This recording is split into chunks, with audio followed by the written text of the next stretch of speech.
Hey guys, this episode is powered by the Green Up Academy. Weird, right? Because our name's the Green Up Academy podcast. That's interesting. No, I'm just playing. The Green Up Academy, y'all, is your place for courses, community, and coaching. It's the place for you as a green industry business owner to go and get your answers questioned and your questions answered by other people. It is awesome what it can do for you, whether you're in the crew, coaching calls with me, or just watching courses. You're going to be better for it in your business overnight. So make sure you go sign up for your free account at thegreenupacademy.com. That's again, you just sign up for a free account. You get all the courses we have on there right now, absolutely free. And then if you need some coaching calls with me, you can sign up there. Or if you want to be a part of our crew community groups, which help you grow in a crew Zoom setting, where also you get access to talk to me as well. Make sure y'all check that out. Thank you again, Green Up Academy.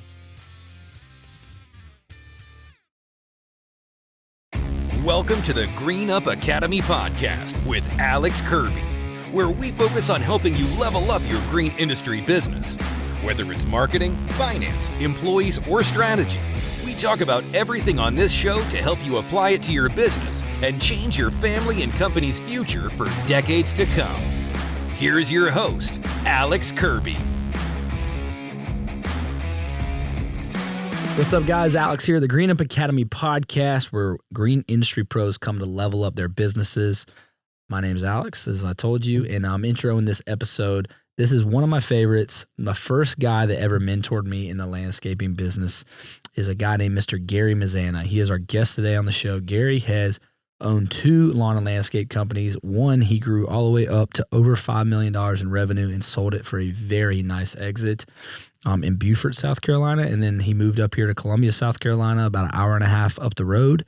And he sold another one that he grew to 7 figures. So Gary is someone that I really respect for his faith in God, his ability to help young people. He's been a coach in basketball, a mentor, a friend. He's always given me free advice, answered any call I ever had.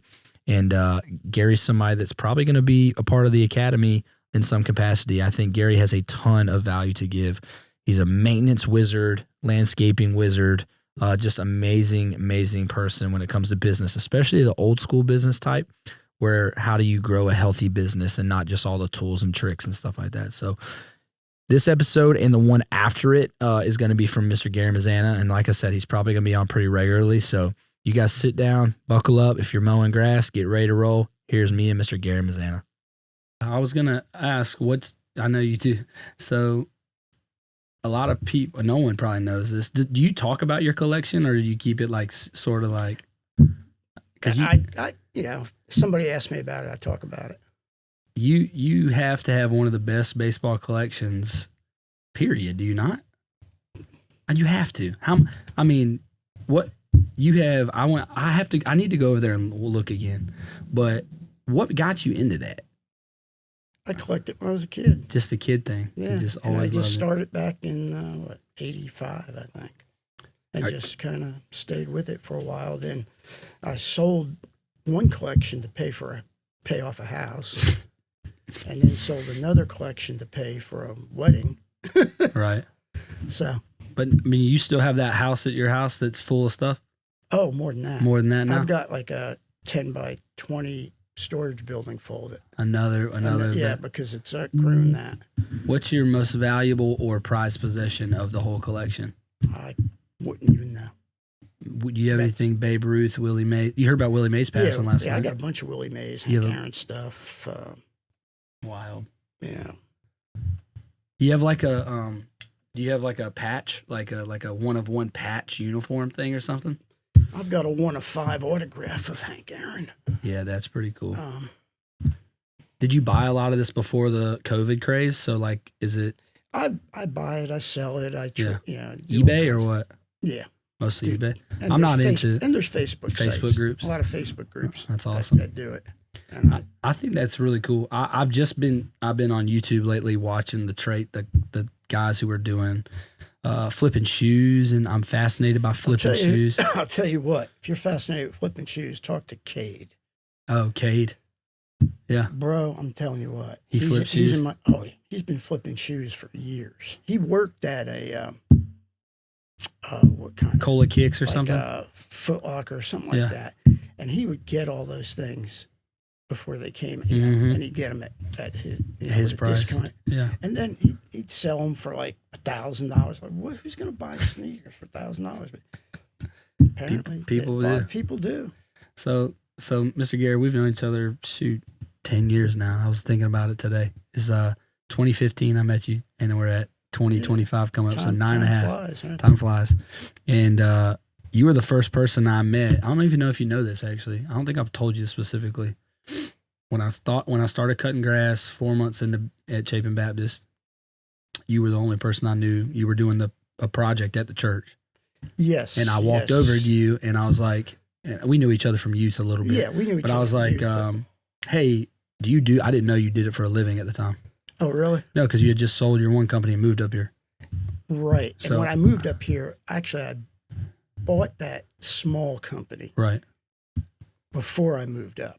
Sure. A couple months before. So I didn't know, you didn't really had talked about it. And I was still coaching also. Yes, sir. So I had to finish out that season. I saw you doing that project, and I came over and said, hey, do you do landscaping? And you're like, yeah. And I was like, I'm thinking about starting to mow some yards around here. Can we meet sometime to talk about it?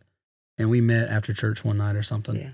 And, fast forward, I never thought I'd be doing a ton of this like I am now. But your story is crazy. You're from my favorite part of town, Beaufort. I'm going there in 4 weeks, by the way. Oh, really? I go to Fripp Island every nice. third week of July every year for the last 20 years. Fripp's nice. I love it there. Fripp is nice. So you grew your company around that Beaufort area, right? Oh, yeah. Yeah. So your first one before you sold it. Talk about why you got into it. We don't have to get into numbers, but you grew it to a multi-million-dollar company and had a good end there. Had a lot of trials and tribulations because of the recession. I remember you telling me about that. But fill people in on how you started this back in the day and kind of where you got to the first time you sold. Well, my story is not any different than yours, really. I was teaching and coaching and realized, after having a couple kids, that I wasn't going to be able to really make ends meet and do what I wanted to do for my family. So I started doing some things part-time, and a friend of ours who was a realtor called me up and asked me if I had a lawnmower. I said, yeah, I've got a lawnmower. I had a push mower and all that good stuff.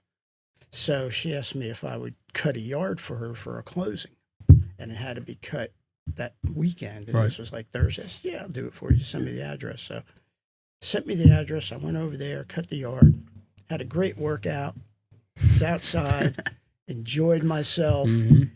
And I called her up, told her I was done. And she said, well, how much are you going to charge me? I said, I don't know. I've never charged anybody. I've never done this before. Remember how long it took, the first one? About an hour. Okay. About an hour and 20 minutes. Okay. She said, I normally pay the guy $65. I said, well, why aren't you using him? She said, well, because Beaufort being a military area, he was military and he had orders. Yeah. He was TAD. Air Force there, right? No, Marine Corps. Marine. Okay. Marine Corps, Navy. So I said, yeah, just pay me what you pay him. She said, well, just write me up a bill. So I went down to Office Depot, got one of those little the bill maker receipt books. Did the bill, and had the little receipt there. And gave it to her. She paid me, and I got to thinking. I said, I'm working all these best ideas ever came from got to thinking. Oh, I'm making 100%. I'm making next to nothing doing these part-time jobs. Yeah. I got to go out there, got to work out. Yeah. It's out in the sun, beautiful. Except for down there, you have sand that's never bite you pretty good. But anyway, you get used to that. And, I made more money in an hour and 20 minutes, hour and a half than I did working 3 days part-time on one of these jobs. So having coached down there for a long time, I had a really good reputation. Knew a lot of people, because I had coached at a few different schools. And so I said, well, I'm going to make a couple calls and see if some people want their yards done and this, that, and the other thing. And one thing led to another. And before you know it, I was working 7 days a week because I would teach till like 3. And then I had my truck and trailer parked outside the school. And, clocked in right as soon as you got out. And I, because I was teaching PE, so I had shorts on or sweats or whatever. Yep. So I'd just go out to the truck, get in there, go to a job. And I'd work till dark, get home. And back then we didn't have the cell phones back then. So I'd check my answering machine, be on there, call people back and get things scheduled. And I did that for about, 5 years. And I'd start adding crews. And what I would start doing is instead of going out and working at 3 o'clock, I'd go out and start checking jobs. Okay. And then on weekends, I'd go out and work on Saturdays and Sundays. And one thing led to another, and hired a full-time crew, my first full-time crew. What year was that? Gosh, maybe 1992. Okay. Something like That's that. when I was born. Thank you. So anyway, smart Alec, literally. Anyway, so like I said, one thing led to another. Got my first crew, and they got my truck, which that was my baby. Huh. And then I bought another truck, and then I got another crew, and then they got that truck, and then I bought another truck, and then it just kind of kept on going. But the thing I was able to do while I was teaching was I wasn't getting in debt buying equipment. Right. Because I was using a portion of that money to every month I was throwing it back in the business. And I was just stockpiling equipment, because I knew, the stuff goes down and I'm not a mechanic. Right. And Me either. so, when something went down, you can't tell a customer, we can't come today because my mower's not working. Right. So we would have at least 4 pieces of equipment in reserve for every piece we had out. And as things grew, it started growing. And I was working actually out of my house. And that got to be a little hectic. Of course. So what I did was I bought 4 acres on Ladies Island, built a house on it, and had one portion of it. Ladies Island, huh? Yeah. Right over the bridge on Beaufort Bridge, right? Yeah, but I was down by Brickyard Point Road, down by the end. As a matter of fact, we were like maybe 150 yards from the boat landing down there. But I made half of the property for the business, and I had things built out there and sheds and everything. And they would come in, and when the road would come in, it would fork around the pond I had built, and they'd go one way to the shop, and the other way is my house. And I also had a detached garage that I put an office in, kind of like you've got here. And, like I said, it just kept on growing. What year did you quit being a teacher and go full time? Since obviously that had to happen with how big you were. Probably 98. Okay, so 6 years in. But I taught part time for 2 of those years. Okay. I had a really supportive principal, and we got along real well. And she actually worked out something for me where I would come in at 11 o'clock and work till 4:30. Okay. And so I can get out in the morning and work, Yep. come back, drive right up to the school, go into my office, take a shower, and be ready for my first class. Cool. And then when school got out, we had an after-school program, so I had a half hour in between. I'd go out, and it was a small area, so I'd basically go around and I could check on a lot of things. And the big thing was keeping tabs on everything. Right. And the good thing about it is a lot of the guys never had a clue when I would show up. And the big thing was I could see a weed from a block away. If there was a weed sticking up or they missed something, I could see it from a block away, which pretty much I could. And they got, they were very conscientious about that. And it was easier back then. Labor back then was so much easier than labor now. Our listeners are probably on the mower right now going, gosh, yes. I mean, it's the number one question I get now. Well, it is, but it's still out there. Right. And it kind of, I reflect that to a Bible study I was doing last night with my young men's group. We were talking about, they wanted to talk about God's will for their finances. And we were talking about a parable in Matthew about the denarius, where master gave them 5 denarii, gave one 5 denarius, gave one 3 denarius, gave one 1. And the one he gave 5, he doubled. Right. And the 3 he doubled, and the 1 he buried it. Buried it. Yeah. And he came back and he rewarded the 2 by giving them those denarius Right. and sharing in his wealth. And I try to reflect that to these guys of when I had my business, or anybody who has a business, how they need to share that wealth with those that help to make them wealthy. Amen. And, that's always been something I believed in. I was never a greedy owner. You know what I'm saying? Yeah. Always wanted to do for my guys. I'd have barbecues for them or cookouts, or made sure that, I'd get them a gift for their birthday.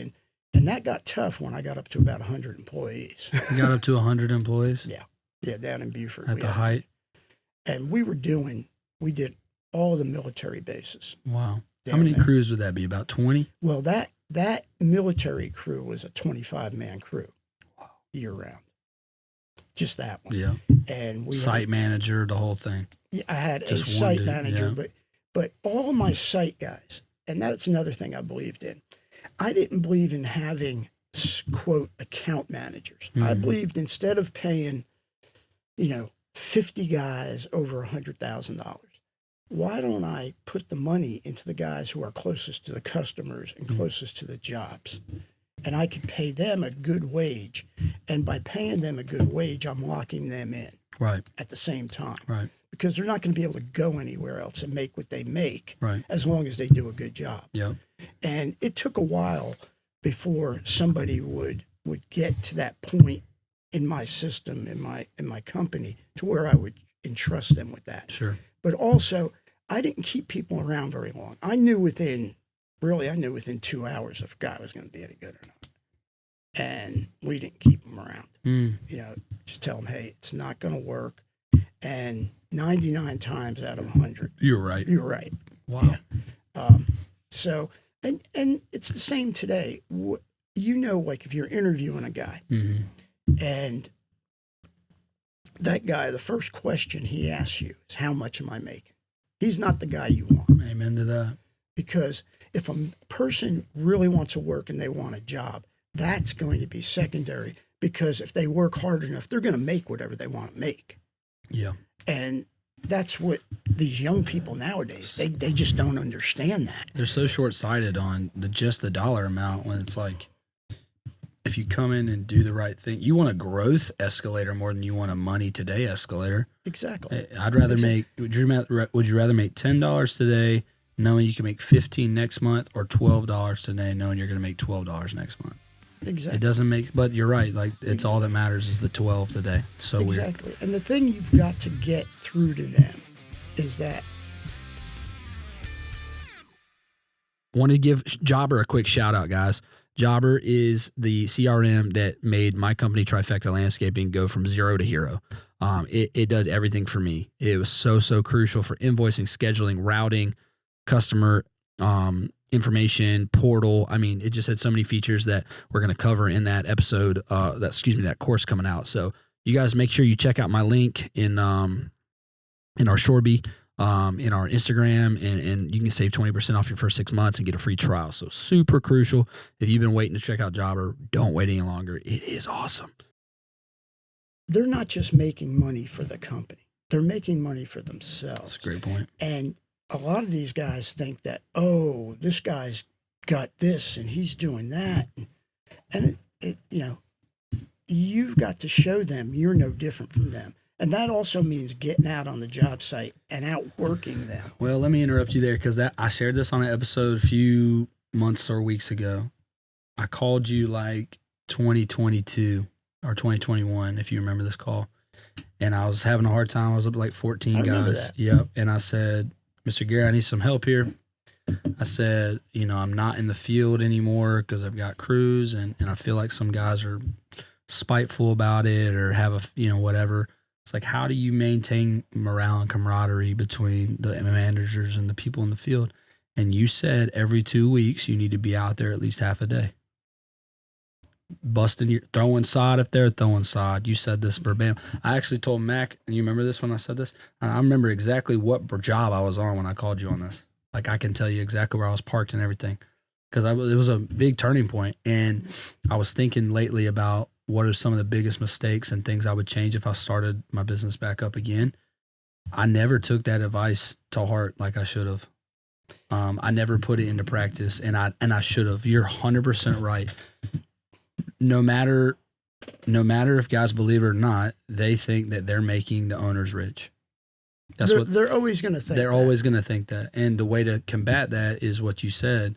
Is say no. I'm doing good, but I took all the risk. Mm-hmm. Number one, but I'm going to show you by putting my hand in the dirt just like you do. And I didn't do that well enough in 21, 22, 23. And if I were to do it again, I would do that differently. Well, I'll tell you a funny story about that. We were on Paris Island. We were resodding a building, like a pool in a community center. And it was myself and I think it was about 6 other guys. Okay. And I put a $50 bill on the ground. And I said, okay, we're going to see who can lay the most grass in 1 hour.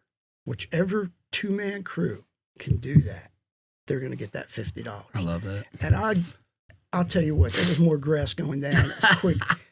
And, and actually myself and the guy I was with, we could have won, but I didn't want to win. You pulled back a little bit. I didn't want to win because then that would defeat the purpose. Yeah. So I let another crew win, and I gave the guy who was working with me, I handed him $25, told we would have won, you know.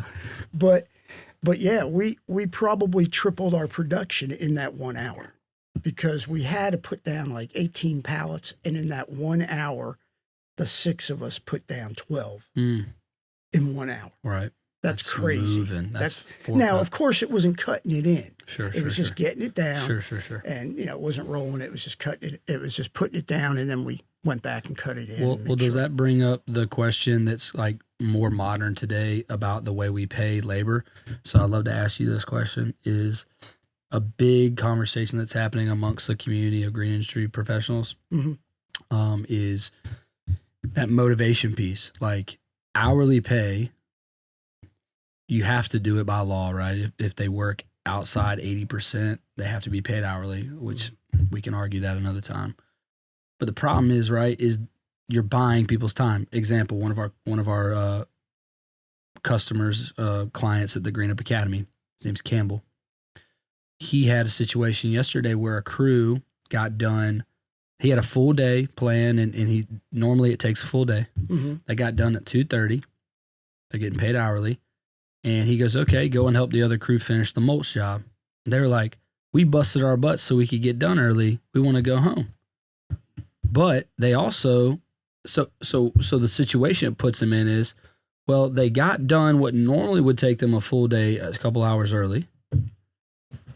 They want to be done, but they also are being paid hourly, so they almost get punished for working faster. Okay. Let me tell you the last part. So then the issue was, then he told the other crew, he said, well, since you guys are busting your butt in the mulch, I'm going to pay y'all the 2 hours that I didn't pay them since they wouldn't come help you. But it brought up an interesting dilemma that to this point is, I think we have to change the way we pay labor to base plus, because so these guys got punished almost. They should have just milked the clock all day on their end. Well, so what do you think about all that? Well, honestly, first of all, if they got done 2 hours early, you've got to wonder quality.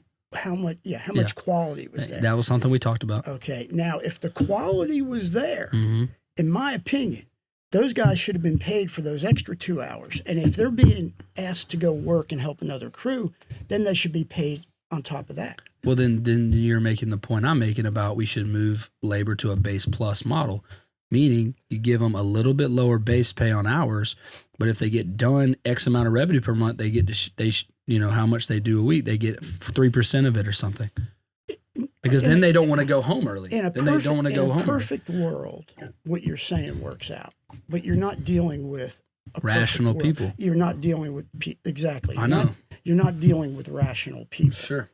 And if you go to that type of a model, you're going to have a bunch of crap work getting done. And it's going to come back on you. Right. And you're going to end up sending crews out to fix up what they didn't do. So then have you ever had whether it be a bonus structure of no callbacks, no this, no that, you get blank. Like, what is the way to combat milking the clock? Because if we finish early, we literally make less money that week. That sucks. Or we finished and we busted our behinds and we have to go help another crew who may not be working as hard. Like there's always that compare and contrast model with hourly work. It's just human nature. I mean, you've got to work through the human nature. Mm-hmm. You know, you can do something privately for that crew. Mm-hmm. If they are consistently doing what you want them to do, sure. Obviously you can give them a raise. But outside of that, you have to show them that you appreciate what they're doing. Right. And that it's being acknowledged instead of just, thanks. In this scenario, they're being basically whipped. Sure. You know, they busted their butt, plus they got to go bust their butt. Mm-hmm. And, you know, to me, especially in today's market, now, back when I started out, you could do that. Right. But now, those guys are going to quit. Prima donnas. They're going to quit, or they're going to do things to basically sabotage your work. Sure. They're going to get back at you one way or another. 100%. The thing is, he should have said, okay, we are going to go over there, not you. He should have gone with them to help them, to show, I'm no different than you are. Right. And that's the big thing. You can't let these guys think that you're better than them. Mm. There's got to be some type of equilibrium. Mm-hmm. And even though it's never going to be true, because you're always going to work more than they do, mm-hmm. because the hours they don't see you working. Right. Like when you're doing paperwork or payroll or things like that. I remember I used to do my own payroll. I used to handwrite 100 checks a week. Crazy. It would take me one day a week, and I wouldn't do it during the day. Mm-hmm. I would start at maybe around 4:30 and then work through the night and get it done, because it would take me about 4 hours to do that. And I didn't want to take away from the work day that I had, because I can be productive. Another thing I would do that was kind of odd is, like on a weekend, you know, if the crews were off, I would just for the heck of it, I would take a mower out and just go do a site. I'd go cut a school by myself. Take me about 8 hours, but the way I looked at it, okay, I just saved $800. Oh yeah. You know, because I was doing it, right, and I wasn't paying them to do it. Sure. Plus, I had my eyes on everything, and I was seeing what wasn't getting done, which brings us to the point: you have to be on a property at least once a month. Mm-hmm. If you're not going to see. You never know. You won't know it until it's brought to you, and you got to be proactive instead of reactive. Right. We're going to do a part 2 here because we're probably running up on time, so I'm just going to transition that here in a minute. Is that right, Mac? Are we close to 30 minutes? Yeah. Yeah, but we're just going to.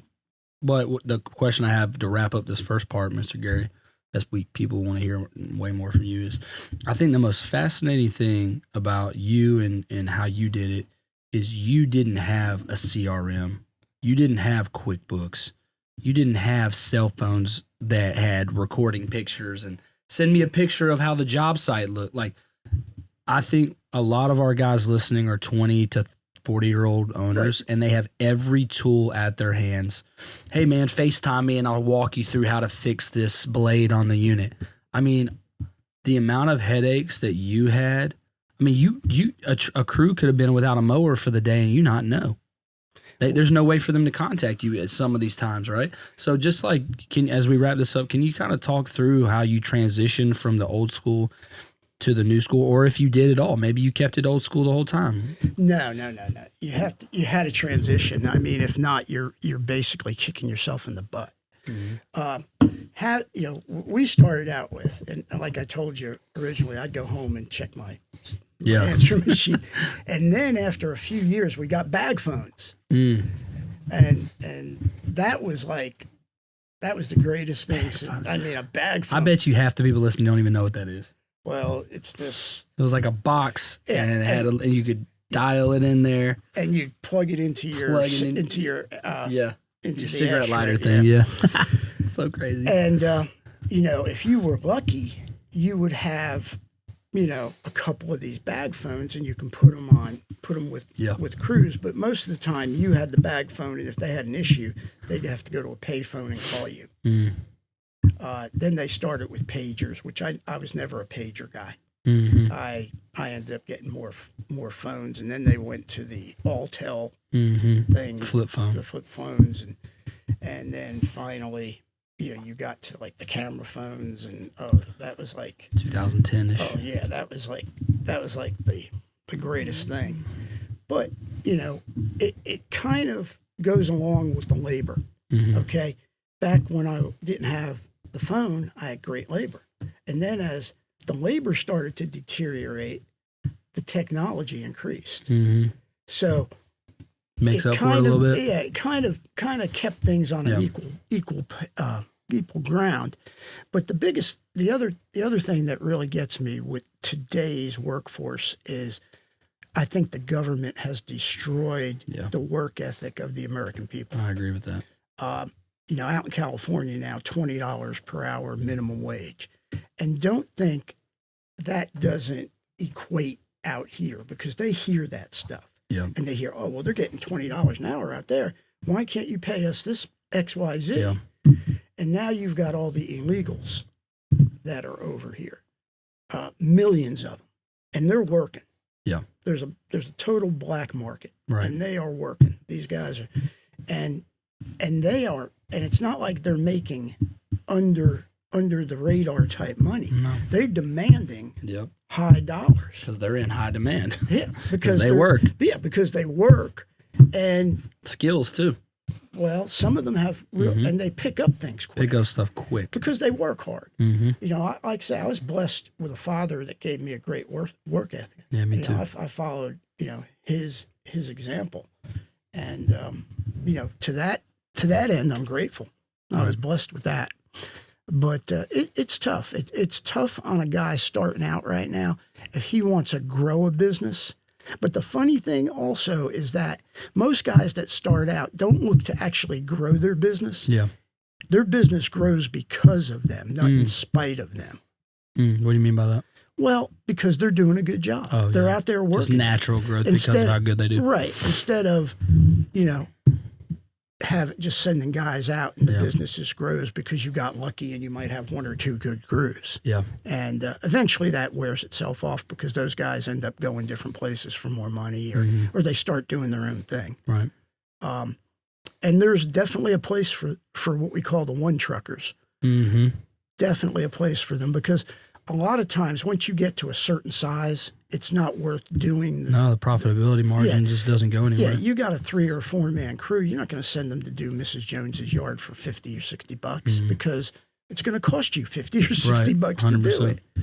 So 100%. It's all trial. A lot of it's trial and error, and OJT, on the job training. We are going to break it into 2 episodes. So everyone listening, you just keep staying right here. Next episode will be a couple days later, but you're going to keep hearing from me and Mr. Gary as we talk about landscaping, how he scaled his businesses, and just the challenges of the day. Thanks, guys.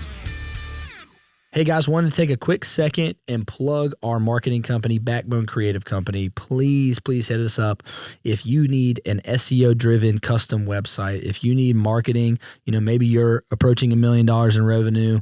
You need a full-service marketing company for only $13.99 a month. I mean, we literally do social, digital, SEO, Google Ads, email marketing for, upwards of $13.99 a month, guys. It's a great deal. So if you're looking for that, please hit us up. We'd love to serve you. And at worst, you get a free consultation with me. I might tell you don't need me and you don't need us at Backbone. You might be not big enough, or maybe you already have great things going on. Just sign up through Backbone Creative for a free call. We'll do it. I'd love to talk with you guys. Again, shout out to my team who does such a great job for a lot of green industry pros. See you guys.